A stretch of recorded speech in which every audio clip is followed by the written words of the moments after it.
Seawalls protect coastal businesses and the Edens homeowners create for themselves. This coastal home seawall was experiencing soil loss and voids that needed to be addressed quickly. Florida Marine Builders presented the homeowner with a process called Seawall Soil Stabilization, a solution that has become the go-to method for seawall restoration. Seawalls are susceptible to soil loss and failure caused by tidal fluctuations and storm activity. Continuous flow can undermine the base of the seawall, which provides an outlet for the soils behind the wall to wash away and loosen.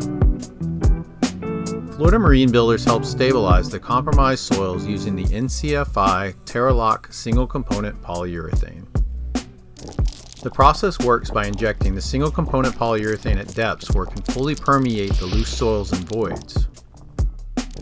After injection, the low viscosity polyurethane reacts with moisture and expands through the soil.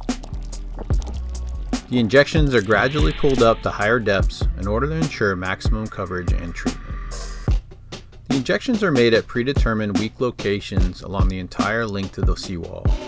The result is a fully stabilized and compacted soil layer where cracks, voids, and loose joints are fully sealed.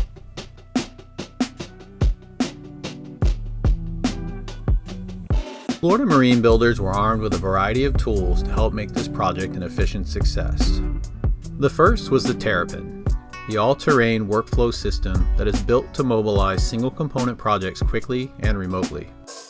The other was the support of NCFI and the polyurethane and equipment supplier Profoam that were there to help provide technical and operational support.